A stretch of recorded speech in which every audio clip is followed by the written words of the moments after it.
les articles dessus. Euh, N'hésitez pas, hein, toutes les commandes vous les avez dans enfin, dans la barre du titre du live. Elles sont là pour vous faciliter la vie et que ce soit plus fluide pour vous. On va passer maintenant sur le dernier joueur, on va aller sur le prospect NBA qui arrive, Keegan Murray. Alors, on va mettre sa page, dans le temps que je mette la page, voilà.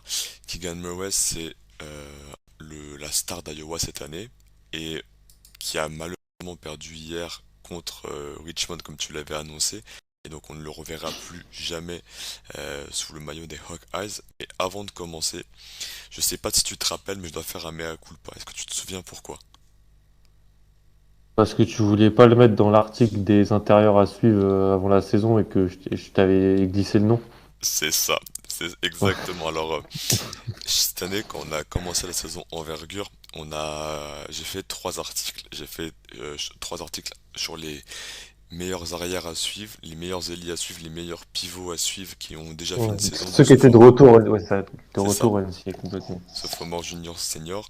Et sur l'article sur les ailiers, on avait 8 à 9 noms safe et on hésitait sur le dernier. Enfin, en tout cas, je suis allé demander à Alan son conseil et avis sur le dernier. J'ai fait un peu le tour de la team et tout. Et Alan, il m'a dit, mec, tu devrais mettre Keegan Murray. Et je me suis dit, ouais, bon, Keegan Murray, moi, j'avais pas regardé plus à l'époque, effectivement, Weiskamp ou Garza. J'avais vu Mm. le joueur, mais sortait du bon et tout. J'étais en mode, ouais, j'avais préféré Allen Flanagan, je crois, à la fin. Un truc de ce style-là. Ouais. Et je t'avais dit sur WhatsApp, bon, si jamais il fait une énorme saison et qu'il est loterie pick, bah, je ferai mon mea culpa en live et je passerai pour un con et j'assumerai. Il se trouve, messieurs, dames, que Keegan Murray fait une excellente saison, qui tourne sur un tournoi de conférence à plus de 28 points de moyenne et que tout le monde en parle comme loterie pick. Donc, c'est le moment de faire ce mea culpa et de dire que, ben, j'aurais dû mettre Keegan Murray la prochaine fois, l'année prochaine, quand on le refera, je t'écouterai.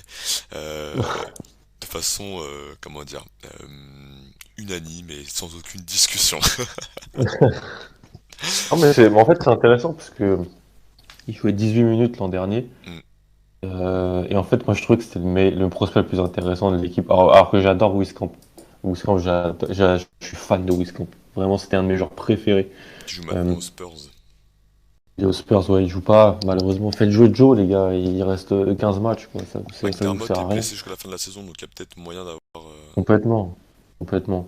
Mais en fait, Keegan, dès qu'il est rentré, bah, si tu regardes en fait ses stats par 40 minutes, parce que c'est ça qu'il faut voir l'an dernier, parce qu'il joue avec 18 minutes, tu vois ces trucs, tu te dis, ouais, il est à 7,5 rebonds en 18 minutes, bon, mal, mais bon. En fait, ouais, si tu mettais les stats sur une trentaine de minutes, c'était un joueur super productif et qui avait des bons pourcentages. Donc, moi, je trouvais intéressant qu'il gagne Murray. On va pas se mentir, hein. Mais à culpa, tu le fais, mais je peux pas dire que je m'attendais à ça non plus, hein. Il faut toujours être mesuré. Pour avoir un profil du joueur, alors vous avez pas un scouting report qui apparaît directement, mais Maxime avait préparé aussi. Alors cette photo-là, c'est pas un Photoshop, c'est que Keegan Murray a un frère jumeau qui joue Triste, aussi ouais. du côté d'Iowa et qui devrait du coup devenir le leader l'année prochaine Ouais, carrément. des Hawkeyes. Alors même si Thomas, donc que vous connaissez peut-être sous le pseudo AZK, Azekro sur Twitter, pense qu'il va aller à la draft lui et espère le voir au second tour, Chris Murray. Moi je pense qu'il va rester, qu'il va devenir le leader Ouais. d'Iowa, mais on verra, on verra son choix et le garçon a des outils athlétiques, enfin en tout cas a des arguments à faire valoir aussi. Pour donner un petit peu le profil du mec, vous voyez qu'il est classé ailier fort, 2m03, 98 kg, donc un corps assez développé, une envergure de 111 cm. Nous, enfin toi et moi, on le voit au niveau supérieur plus comme un ailier fort, pivot malgré les 2m03, plutôt que comme un ailier fort, non? Ouais, 4-5 plus que 3-4, Hmm. complètement.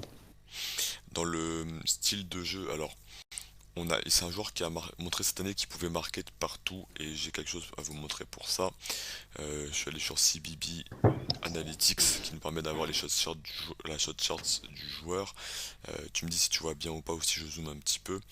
Keegan Murray, il est en haut à gauche et quand vous regardez sa répartition des tirs, vous pouvez voir il fait mieux que la moyenne NCAA dans quasiment tous les secteurs de jeu, à part le partout. mi-distance.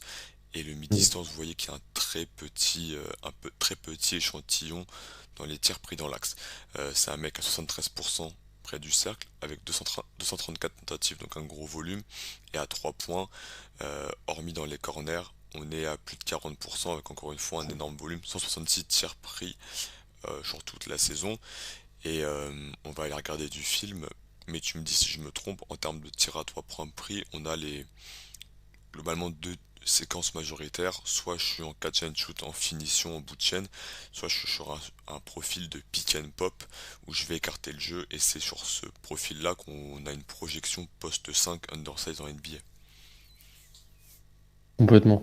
Mais sur un joueur qui pourra punir les mismatchs, un joueur qui moi m'impressionne dans sa fluidité quand même pour sa taille. Hmm, Je me suis fait les 2 matchs de tournoi de conférence, finale, demi-finale, les 3 points qu'il arrive à mettre en mouvement, la compréhension qu'il a, j'avais clippé ça, la compréhension qu'il a ensuite de comment les défenses vont réagir, est-ce qu'il est capable de faire ça en posant le ballon au sol, attaquer un close-out, à sa taille, son poids, son gabarit, vraiment très intéressé.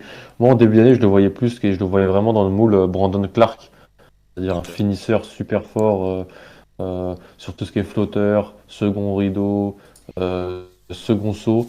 Mais il a vraiment ajouté le tir extérieur sur volume cette année. C'est pas juste un tir extérieur, c'est tir extérieur sur volume. Il a quasiment 39% à 3 points, je crois, sur 4 3 points par match. Bah C'est regarde, élite. c'est C'est là, élite. on Donc, est à c'est 40,5% de réussite, 86% catch and shoot, donc on voit que c'est un joueur qui finit quasi exclusivement après un une passe chaîne. Ouais. décisive en bout de chaîne.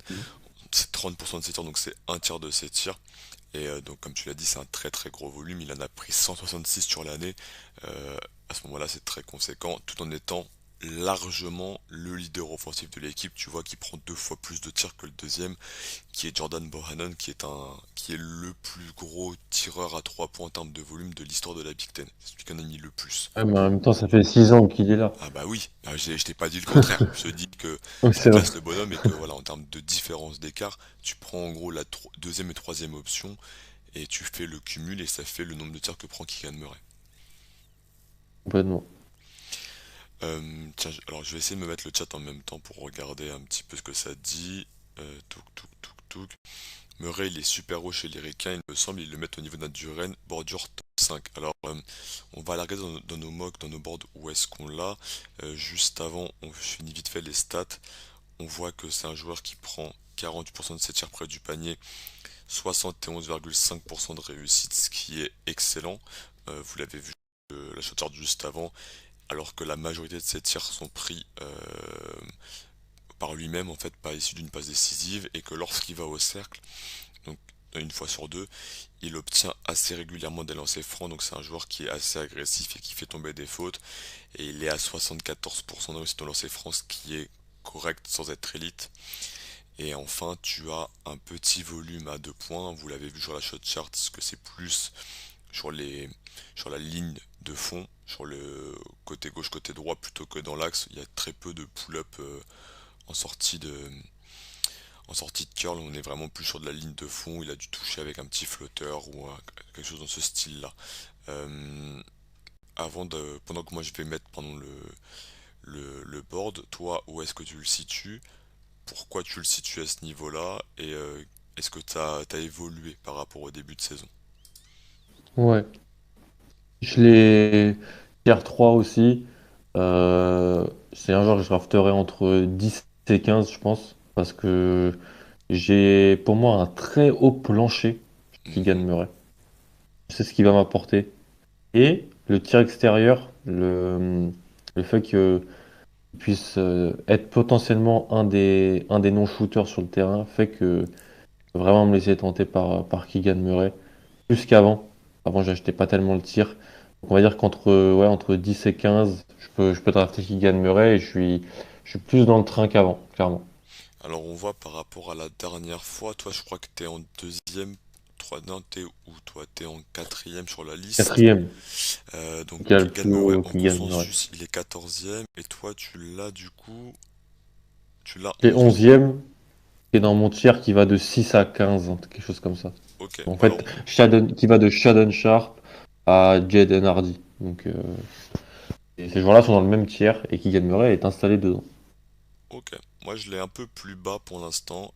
Il est monté déjà, mais il va encore un peu monter au fur et à mesure. Je l'ai 21e.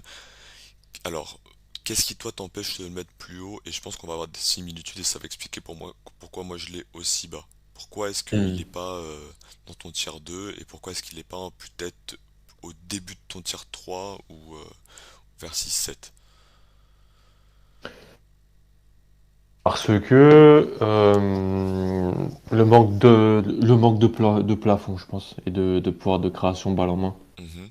Pour moi, ce sera un très solide joueur de rotation, un bon titulaire, un joueur de fin de chaîne efficace. Je vois pas le plafond d'autres joueurs. Donc ça reste à draft. On doit drafter au potentiel. Donc dans le top 10, c'est pas vraiment le joueur que j'apprécie incroyablement. Mais force est de constater que je suis obligé de le mettre quand même à cette place-là. Ok, alors bah en fait on a à peu près le même constat. Euh, Personnellement je trouve l'athlète assez moyen Mm. euh, pour le niveau NBA. J'aime bien le comparer. Alors voilà, les comparaisons ça vaut ce que ça vaut toujours, on sait qu'on est pas hyper fan, mais j'aime bien le comparer à une sorte de Obi Toppin mais qui sauterait moins haut, tu vois. Mm. Alors il tire mieux que ce qu'Obi Toppin faisait, mais je trouve que le dribble est très haut, donc je crois pas en Ouais. fait qu'il puisse créer balle en main. Et défensivement parlant, je trouve qu'il est assez surcoté notre ami Keegan Murray. Parce Mm. on me décrit souvent un défenseur hyper polyvalent, capable de switcher sur 4-5 postes. Euh, et là-dessus, moi, je suis pas du tout d'accord. Je trouve que le Kylian Murray est lent latéralement, qu'il a en grosse difficulté sur le changement d'appui, et qu'à chaque fois qu'on le fait défendre des extérieurs, il est battu. Mm. Et Ok. du coup, comme c'est un poste 4 oui, qui va être amené à devoir faire des switches parce que pour le coup les postes 4 switch sur les extérieurs en NBA quand il y a des pick and roll ou des démarquages loin du ballon. Moi là-dessus je suis assez inquiet et comme tu l'as dit en termes de potentialité, comme j'y crois pas pour porter la balle mais que c'est un rôle de finition, bah je le baisse un petit peu. Maintenant il va sûrement Mm. remonter parce que c'est quand même un vrai sniper et si pour l'instant il est derrière les Love, les Trevor Kills et finalement, peut-être les Wendell Moore, il va peut-être passer devant, mais il va pas gagner énormément et je vais l'avoir peut-être 15-17 gros maximum Ouais, en entre top. 15 et 20, quoi. Ouais, Ouais. ouais, je pense. Et c'est le genre de, de range où il va arriver dans une équipe qui veut être compétitive, qui joue le play-in et qui va avoir besoin de bons joueurs pour passer un cap. Et je pense qu'il peut très vite s'intégrer là-dedans. Je pense que c'est le contexte idéal pour lui en plus derrière. Donc Mm. j'espère fort qu'il va pas être pris trop haut. Euh, je cible souvent les Kings hein, et n'y voyez pas une agression personnelle, mais j'espère qu'on va pas lui mettre des grosses pressions en mode faut que tu nous fasses passer un cap d'équipe non playoffable à Mm. énorme équipe de playoff. Je pense que c'est juste un bon joueur supplémentaire que tu ajoutes, peut-être style autoporteur aussi, et qui va te permettre d'avoir des objectifs un peu plus élevés et te rendre ta star meilleure. Complètement. Je suis d'accord avec toi. Juste, je l'ai plus haut parce que je vois pas non plus des incroyables potentiels de porteurs de balles dans la QV. Mhm. Donc, je suis forcé de le mettre un peu plus haut. Mais je suis un peu déçu de Jaden Hardy. Kenny Chandler n'est pas non plus le profil que je préfère. Donc, ces joueurs-là auraient dû et pourraient être devant. Mais c'est un très haut plancher qui est pas négligé chez un joueur comme Keegan Murray, je pense. Il y a un truc qu'on dit souvent cette année, en fait, on se rend compte de la faiblesse relative de la draft en termes de potentiel par le fait qu'il y ait beaucoup de sophomores juniors. Euh, Mm. Moi, depuis que je suis la draft, j'ai rarement vu autant de sophomores juniors squatter la loterie, quoi, parmi les trucs. On Mm. voit, alors je vais prendre le consensus plutôt que la mienne parce que voilà, mais Jaden Ivey, sophomore, Jonathan Davis, sophomore, Bénédicte Mathurin, Mathurin. sophomore, Keegan Murray, sophomore. Donc, et moi j'ai Dewan Brown par exemple qui est sophomore aussi, Walker Kessler sophomore, Oshak Badji junior. Donc on a une draft avec beaucoup d'upperclassmen et ça prouve qu'on n'a pas des énormes potentialités. Par rapport à, je vais prendre deux joueurs. Par rapport à Jonathan Davis et Ochai Agbaji, qui sont tous les trois des porteurs de balles NCAA, stars de leur équipe, scoreurs sur les postes ailiers. Comment tu le comparais en termes de plafond, plancher, potentialité? Je suis pas le plus grand fan de Jonathan Davis. Mhm. Moi, Jonathan Davis, on me dit top 5, j'ai un peu de mal. Toi, Parce tu que l'as je vois pas 13e. l'athlète. Ouais, 13e. C'est dans le même tiers. Mais Jonathan Davis au Shaq Baji, ce qui va faire la différence, ce qui peut faire la différence, c'est que c'est sur des postes où c'est peut-être un peu plus rare ce qu'il peut apporter. Euh, Surtout si les progrès au tir d'Agbaji se confirment, si les progrès balle en main aussi de Jonathan Davis se confirment. Je pense que Jonathan Davis, c'est un mix entre quand il était super chaud cette année et maintenant, parce que maintenant il est un peu blessé. Mm. Donc c'est pas vraiment le vrai Jonathan Davis. Mais Jonathan Davis qui était sur une réussite incroyable sur les pull-ups contestés à 2 points, ça va être, j'ai du mal à croire que ça puisse continuer. Mm. Donc c'est vrai que c'est des joueurs qui peuvent être liés parce que tu vois, chez Agbaji, il a 2 ans de plus en NCAA que Keegan Murray, mais ils ont que 3 mois d'écart. Donc en fait, Ochai Baji, il a pas l'âge d'un senior et Keegan Murray, il a pas l'âge d'un sophomore. Donc pour plus que sophomore, ça, l'âge est aussi très important. Et puis, Jonathan Davis a ouais, ils un ont an de moins commencé que le ces deux basket joueurs-là. aussi. À l'âge où il commence, tu vois, donc c'est tout ça est à prendre en compte. Parce que Ochai Agbaji, pour ceux qui ne le savent pas, il commence le basket, il a 15 ans, 15-16 ans. Ouais. Donc aujourd'hui, il en a. Alors attends, je vais te dire ça. Il Il doit va être. avoir 22 ans. Ouais, tu as 22 ans, donc il a 6-7 ans de basket. Donc effectivement, c'est un late bloomer, il est très très jeune dans son basket, alors après il est encore plus développé.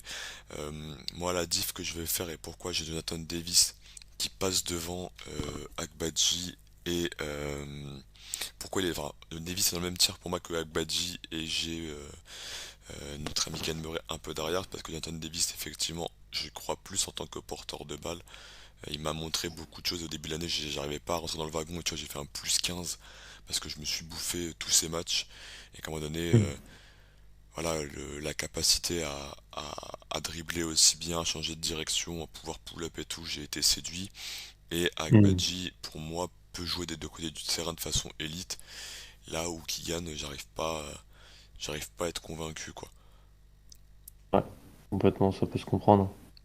Peut-être que, comme tu vois, Harrison, tu l'as plus haut, parce que je pense que Ouais. il y a des similitudes offensives entre les deux joueurs, mais Easton est peut-être un meilleur athlète et un meilleur prospect défensif que Keegan Murray, ce qui le fait passer pour toi peut-être devant. Complètement. Pour moi, c'est le deuxième. S'il n'y a pas Chet Holmgren, c'est le meilleur défenseur de cette draft. Ok. Mais Chet Holmgren, je crois énormément dans j'adore ce mot, la scalabilité Hmm. de, de Harrison, comme de Jeremy Soran. Je les vois dans potentiellement plein de contextes qui seront toujours utiles. Des gars qui peuvent défendre 3 4 5 switcher sur des plus petits comme le fait Hayson ou comme le fait Sochan par moment, mettre des tirs, voilà, je les vois plus utiles, plus forts que, que Murray, que Keegan Murray. Davis. Hmm. Ouais, on se rejoint là-dessus. Moi, il faut que je me fasse un marathon. Je l'ai regardé, mais j'ai pas fait un marathon comme j'aime bien faire d'habitude. Il va falloir que je m'y mette sérieusement. Et Jérémy Soran, pour le coup, c'est plus ma cam habituelle. Et je te rejoins aussi. Je te rejoins aussi. Sur le film que j'ai pris d'Iowa, alors vous allez voir que c'est un peu. Même si je fais des playlists et tout, mais comme ce soir je savais qu'on allait faire aux autres gros joueurs, j'avoue que j'ai tout mis en même temps parce que je voulais pas que ce soit trop long. Ça fait déjà quasiment Ouais. 2h30 qu'on a lancé le live. Non, 2 heures, pardon. Ce que j'aime bien regarder chez Kylian Murray, c'est la polyvalence au niveau du tir. On l'a dit, pick and pop, fin de chaîne, et il y a un petit peu de pull-up. C'est un tir qui est assez compact. Tu vois, les pieds ils décollent pas beaucoup du sol, Mm. et en termes de Mm. bras, ça part d'assez bas, mais avec une grosse efficacité. Ce que je vous invite pas mal à regarder, c'est quand il va au cercle. Moi, je trouve que si jamais le défenseur en face de lui arrive à résister à son impact physique supérieur en NCAA, ben, à ce moment-là, Hmm. lui, il est en grande difficulté. Et c'est pour ça que au niveau NBA, je ne crois pas en tant que porteur de balle. Et défensivement, j'essaie de montrer des bonnes séquences où euh, il encaisse le contact. Il fait des très bonnes rotations, je trouve, mais qu'il est souvent battu sur des changements de direction, des accélérations. Complètement. Complètement. Ce qu'on disait, ce qu'on peut dire aussi, voilà, c'est que il a défoncé tout le monde en fait sur le début d'année dans les matchs hors conférence, Mm. où Iowa avait mis un calendrier simple pour avoir beaucoup de matchs faciles, faire monter un peu le record de l'équipe. Et donc moi en fait j'attendais de le voir dans les matchs du Big Ten. Et le match de Virginia là, c'est l'un des premiers bons, tu vois, ils sont à 6-0 à ce moment-là. Mm.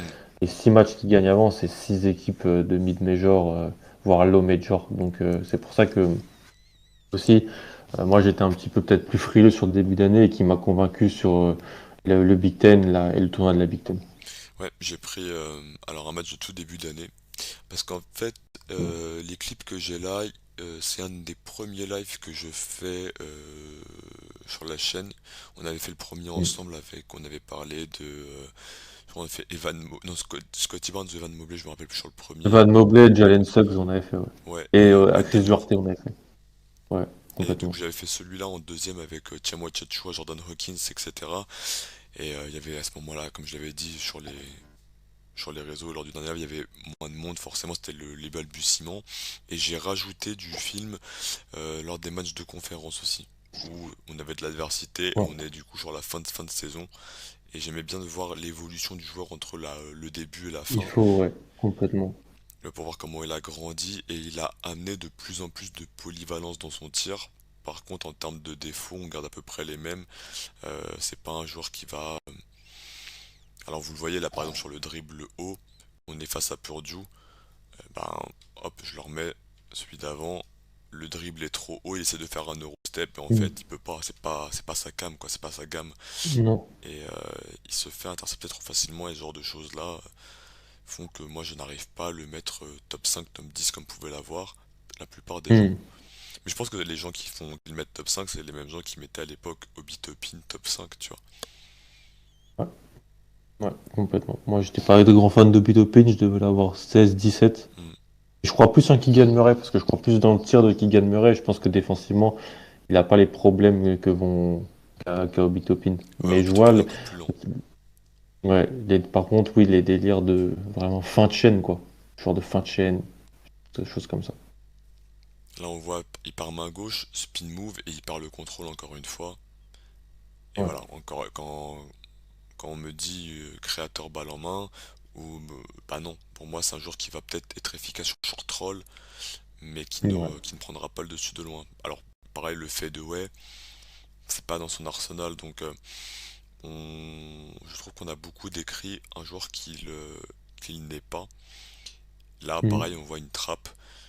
Quand je dis problème de latéralité, c'est que dans l'exécution, dans les appuis sur les petits changements de direction, il n'est pas capable de faire, donc c'est un mec qui va se faire splitter ou qui va se faire prendre latéralement.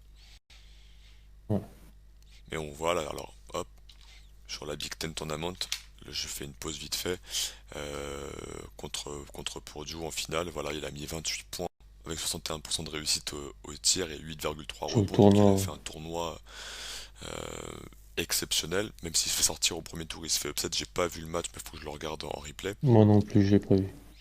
Est-ce que, bah, t'as répondu qu'on était avec Rémi Réverchon en live, mais pour ceux qui étaient pas là, est-ce que le fait qu'il se fasse sortir au premier tour et qu'il se fasse peut-être en étant le leader de l'équipe, ça peut jouer négativement sur sa cote? Non, je pense pas. Honnêtement, je pense pas. Pourquoi prendre en compte euh, un match sur 35? Hmm. Alors oui, c'est peut-être le match le plus important, mais c'est un sport collectif, hein. Le basket, c'est pas individuel, hein. Il n'est pas le seul à pas avoir été bon. Il n'est pas le seul à. L'équipe de Richmond est une équipe sous-cotée. C'est une des meilleures équipes de mid-major, expérimentée et un peu construite pour faire du mal en mars. D'ailleurs, ils vont le faire parce qu'ils vont pas s'arrêter là, j'espère. Mais non, c'est comme Cade qui perd contre Oregon State l'an dernier. Je vais pas. dire oh, c'est un loser et prenez Jalen Suggs devant parce que Suggs va en finale. Les contextes sont pas les mêmes, les adversités sont pas les mêmes. Mhm. Donc, et de toute façon, en plus, c'est pas un porteur de balle qui gagne. Donc il est aussi dépendant de la création de ses extérieurs. Il est dépendant de comment on va le mettre en bonne position. Il est dépendant s'il y a des pertes de balles bêtes de ses adversaires, de ses coéquipiers, Mhm. pardon. Il a pas c'est pas le métronome du jeu qui gagne Murray. C'est le finisseur ultime plus en NCAA cette année. C'est ça. Alors là, on le voit en transition, capable d'avoir une belle finition, mais la plupart des joueurs qu'on envoie NBA sont capables de faire ça. Là, on voit encore un pick and pop qui va être plus ce genre de variété. Après, c'est un joueur qui aime bien aussi jouer poste bas, qui est demandeur du ballon. Euh, Par contre, sur le côté, effectivement, un exclamation madness définit pas une saison. Je suis totalement d'accord aussi. Et ce qu'on disait avec Rémi Réverchon et en général, globalement, les équipes NBA, elles feront pas leur avis par rapport au mock du grand public. Elles se feront leur avis quand elles verront le joueur. Et toi, tu le disais aussi, les scouts là, ils connaissent les joueurs par cœur. Euh, la March Madness, c'est la cerise sur le gâteau, mais ça leur apportera pas grand-chose de plus comme Complètement. information que ce qu'ils ont pu voir depuis le début de saison.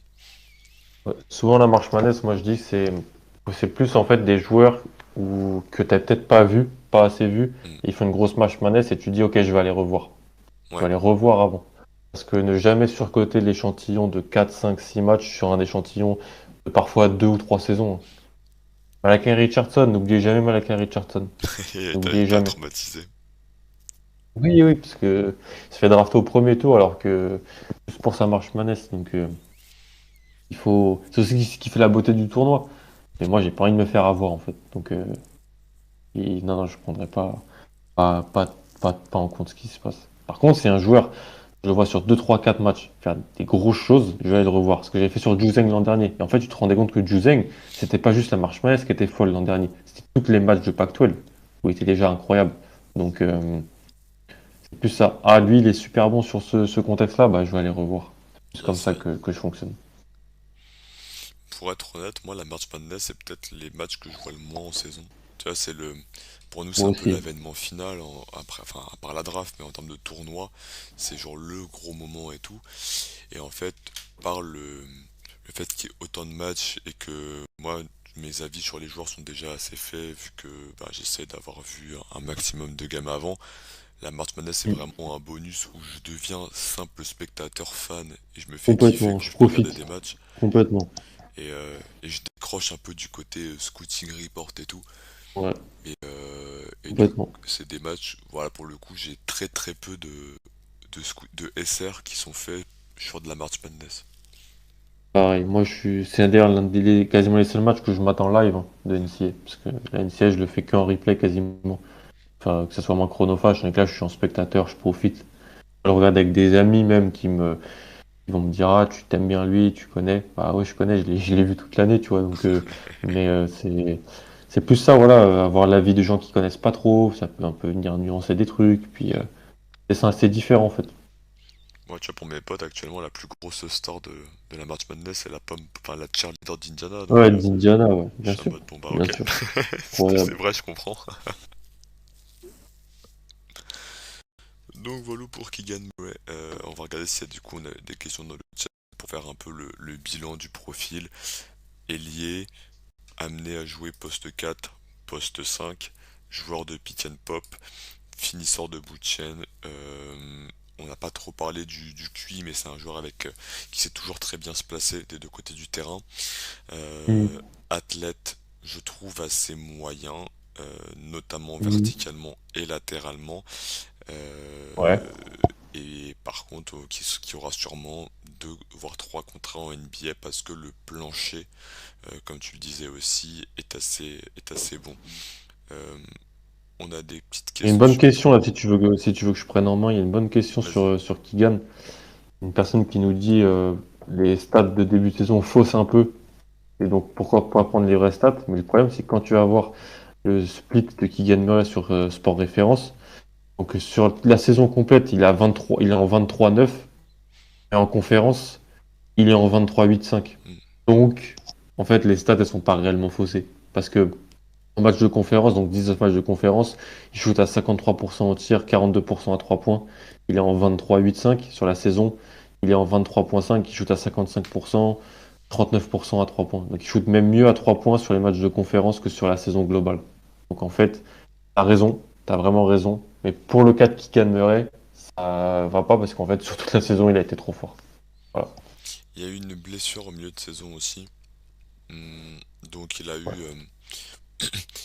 je crois que c'est la cheville qui se fait, donc l'équipe joue sans lui et l'équipe perd sans lui, donc c'est toujours aussi intéressant de voir comment une équipe fonctionne sans son joueur vedette. C'est Chris Bien Murray, sûr. son jumeau, qui l'a remplacé, l'équipe perd sans lui. Il a mis un peu de temps à revenir et puis après il a tout explosé sur la fin de saison et est très très bon. Qu'est-ce qu'on a une autre question? Je pense qu'un Mars Madness ça donne une indication mentale mais pas technique sur la saison régulière est suffisante. Oui, c'est surtout les matchs de conférence, surtout quand t'es une high major. Ouais. Parce que si on regarde la saison écourtée de Patrick Baldwin ou de Jamorant il y a quelques années, finalement les matchs les plus intéressants c'est les matchs où ils ont pu jouer hors conférence contre des high majors et donc cette année Mm. pour Patrick Baldwin, Colorado, Florida. Et qu'est-ce qu'on a vu, c'est qu'il s'est fait défoncer dès que t'as un prospect de sa taille qui peut lui rendre un peu genre son poids quoi. Il y a Jedi Padawan qui nous demande est-ce que c'est spécifique à Murray ou est-ce que c'est assez général. Est-ce Non, que c'est pas spécifique à Murray. T'as des joueurs qui, sur leur conférence, dominent, et après vont un petit peu voir leur stats diminuer. C'est plus révélateur de la force offensive qu'était Keegan Murray cette année.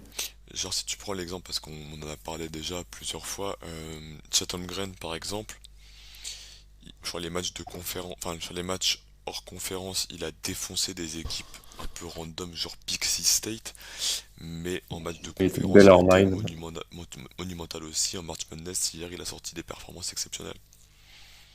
Et Chet, il a aussi de mémoire, était très bon contre Duke, Hmm. très bon contre Texas Tech, un peu moins bon contre Texas, mais en même temps, C'est le c'est road Chet, team hein. qui faisait tout. Son pote en met 37, C'est Chet va ça. pas Il a pas demander forcé. des ballons et tout. Donc complètement. Mais c'est vrai que les stats de Chet en WCC sur 14 matchs, il est en 15, 11, 4. 4, c'est pas les passes, c'est les contres, hein. Hmm. Donc, donc voilà. Mais 83% près du cercle. ouais, hier soir, Chet fait quoi? Il fait quoi? 19, 17, 7 ou un truc comme ça? Ouais, c'était Euh... Chet, hein. tu dis- Et ouais, je crois qu'il fait 4 interceptions, 5 blocs, non? Ouais, 5 passes, il fait 5 passes et 7 contre ou Ouais, quelque c'est chose comme ça. ça. Ouais. Et demain, il va jouer contre Memphis. Ça Contre va être Jalen sympa, Duran. ça, je crois. Ouais, ça va être sympa. Ça va être assez cool comme match avec Memphis qui a sorti Boise, qui les a défoncés en première mi-temps. C'était assez impressionnant. Ouais. Et alors par contre le match, alors attendez, je suis désolé mais capillairement ça va pas du tout là, c'est dégueulasse. Le match contre Boise, moi j'ai pu voir que des matchs, je crois pas avoir beaucoup vu de Josh Minott. Est-ce qu'il est blessé ou pas notre ami jamaïcain? Non, mais ils ont fait beaucoup tourner. Bah, même Oni a joué avec Memphis, donc c'était pas. J'étais assez déçu de Boise. J'aime bien Boise. Ils ont un vrai prospect NBA, je pense, dans leur équipe. Hmm. Abou Kikab était pas mauvais sur la deuxième mi-temps, mais bonne victoire pour Memphis. Ouais, et c'est DeAndre Ils auront Williams rien à ou jouer Center demain. qui est dans le 5. Ouais. Puis ils auront rien à perdre demain. Emoni et Chet se sont déjà joués. C'était un des meilleurs matchs high school et AU que j'ai vu de ma vie. Donc peut-être qu'ils seront tous les deux sur le terrain encore. Ce serait drôle. Ouais, ça va être moi, c'est un match que j'ai hâte de voir. J'essaierai peut-être de le voir en direct celui-là. Je vous remets le fait actuellement parce qu'on a un petit début d'upset entre Notre-Dame et Alabama qui se dessine, avec Notre-Dame qui a +8. Donc ça c'est Alex qui doit être en train de faire dans sa Traviata chez lui. Ce serait assez incroyable que Notre-Dame qui s'est qualifié au First Four puisse passer à Alabama derrière, même si j'avais dit que pour moi Alabama était une équipe qui pouvait se faire upset parce que trop axé sur le tir extérieur. Et est-ce qu'on a autre chose en même temps? Quelque chose qui arrive en même temps, notre score en direct, je regarde ça, tu me dis Texas, Virginia Tech c'est serré pour l'instant, 36-34. Et à côté là, non. Ah, et Miami qui a battu USC du coup, à 2 points. Ouais. Donc au moins j'aurai un upset de validé sur mon bracket. Ça va. Je pars pas comme un con. On va voir, mais c'est sûr que c'est. Il y a plein de matchs, il y a Duke qui va jouer, il y a pas mal de. Il y a des bons affrontements. Ouais, moi j'avoue, lever 5h30 ce matin, euh, je vais à dodo tranquillement et je regarderai ça en replay dans le week-end. Pour ceux qui veulent regarder, alors j'ai une petite notif ici, Joe qui follow la chaîne, merci à toi Joe et bienvenue parmi notre communauté de fous malades de NCA. Ouais, pour ceux qui souhaitent regarder, on rappelle que il y a le pass ESPN Player qui couvre l'événement et vous avez 7 jours offerts en plus sur le mois, donc ça peut être intéressant pour la March Madness. Et côté beIN Sport, vous avez un match par jour, enfin en tout cas un match par nuit en VO et un match commenté en français le lendemain matin en replay, si je dis pas de conneries. Complètement. Donc voilà, bon bah écoute, je pense qu'on va pouvoir finir là. On a fait une très grosse session, enfin quasiment 2h30 de live. Hop, je vais Ouais. me remettre. Il y aura du replay. Les gens ont raté. Yes, bah oui, de toute façon, la rediff elle est dispo tout de suite sur Twitch et elle passe sur YouTube En découpage, ouais. ouais, dans le courant de la semaine. Euh, la seule différence, c'est que sur YouTube, ça permet d'avoir des replays plus, comme tu l'as dit, en découpé, donc peut-être plus accessible et plus lisible. Mm. Et sur Twitch, ça nous permet de générer un peu de revenus parce que sur YouTube, les extraits qu'on utilise, euh, malheureusement, on n'a pas les moyens d'avoir synergie, donc les extraits qu'on utilise ne nous appartiennent pas et donc on se fait striker immédiatement la monétisation, alors que sur Twitch, on peut récupérer 5 centimes avec des pubs pour des mi-cadeaux. Voilà. Mais globalement, c'est pas ça qui changera notre vie. Merci à tous de nous avoir suivis. Merci à toi, Alan, pour ce live. C'était hyper cool, comme d'habitude. Merci à toi. C'est top. Et bah écoutez, on vous souhaite une bonne fin de March Madness. En tout cas, un bon week-end. Prenez soin de vous, faites attention à vous. On est sur Envergure tous les jours sur Twitter. À temps Envergure, vous aurez toujours un article, un scouting report par jour. Et on va vous faire des petits débriefs de March Madness, etc. On va suivre le tournoi jusqu'au bout. Sur ton compte perso, toi aussi, j'ai vu, t'es hyper actif en ce moment et je vois que du coup, tu as sorti des extraits, des clips, etc. Tu fais de l'analyse toujours au top. Et, euh, C'est gentil, merci beaucoup. Ouais, on essaie. et puis après, normalement, la semaine prochaine, Envergure présent en partenariat avec un gros média basket, donc on a hâte de pouvoir vous revoir sur un plus gros média basket. Et sinon, on se retrouve en stream vendredi prochain et on verra de qui on parle et sur quel sujet. Voilà. Des bisous à tous. Prenez soin de vous, Alan. Prends soin de toi. Fais gaffe à toi. Merci, toi Bonne aussi. nuit de basket si jamais tu enchaînes. Et on se dit Ouais, à je vais tout essayer bientôt. d'enchaîner. Bon Allez, à courage. plus. Ciao à tous.